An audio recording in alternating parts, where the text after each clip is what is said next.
Hello YouTube. How's everybody doing out there today? It is another beautiful spring day here in South Alabama, and I am just enjoying these spring days because I know what's coming, and it is going to be a hot summer. But anyhow, today I wanted to talk to you and say be careful where you get your plant-based information. But as I was getting ready to do this talk, I was thinking like this could be applied to a lot of things out there today. The way we get our information and kind of the way it is disseminated to people, and between YouTube and all the social media network different apps, people tend to get caught up in information from places that I'm like, okay, I just have to shake my head sometime. And also too, like where it applies to the plant-based diet, people like, depending on what information you follow or who you look at out there, plant-based diet can look totally different from one person to another. So like I say, I just kind of always like to put good sources out there and whatever. And the first thing I would say is this, especially when it comes to eating, when it comes to your health, don't get caught up in celebrity. Don't get caught up in numbers. This person on Instagram has this many followers, or this person on YouTube has this many followers. That doesn't really matter. Not to say that there's not good information coming from big accounts out there. I'm just saying don't let that just take your breath away, and don't let that be the only criterion. Also too, don't get too caught up in of all the sources that I like to put out there, I'm not like a disciple of any of them. So also too, don't get caught up in that cult of personality just because you like the personality of the person that you listen to or whatever. Really pay attention to the information, really make that person irrelevant, and just evaluate the information that they're giving out to you. One of the biggest things these days, and this is something I had to think about after I was listening to some podcast last week. To be honest with you, I can't remember exactly who it was or the exact subject, but they were talking about, and this has become a buzzword, what they don't want you to know.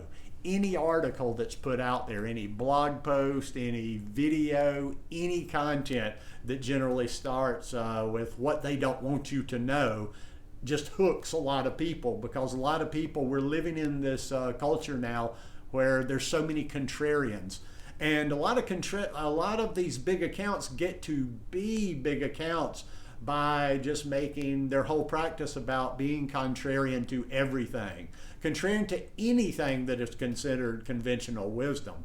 Now, I'm not just saying that you take the information or the advice of the establishment, whatever that might be, that gives you medical advice.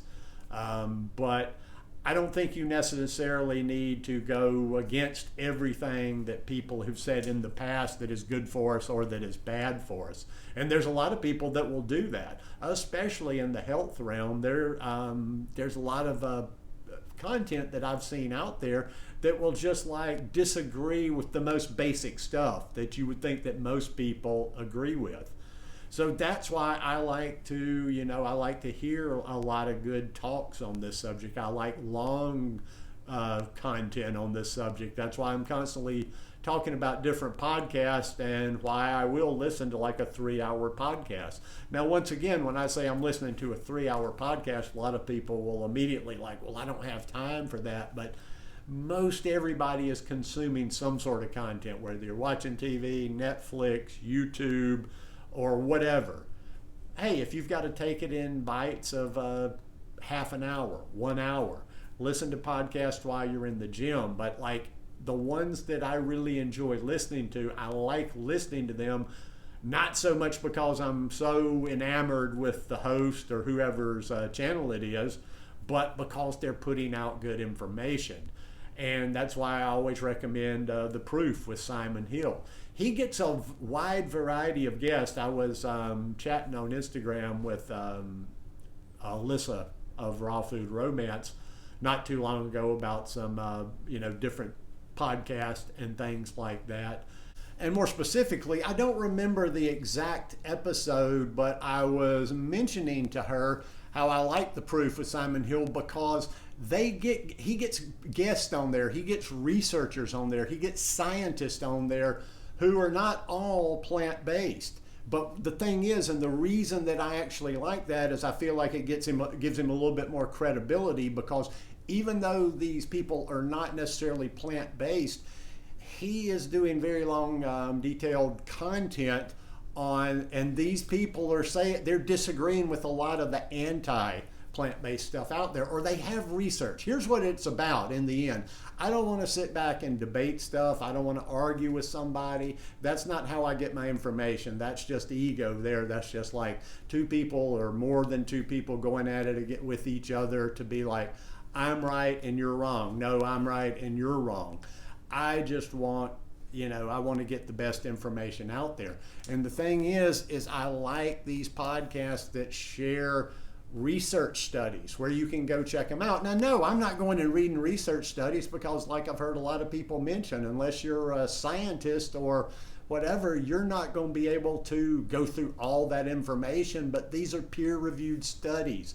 These are studies that don't necessarily, they're not funded by somebody, that has an interest for funding those different whatever they happen to be, whether they're on fat, whether they're on cholesterol, whether it's on something to do with our blood glucose or whatever.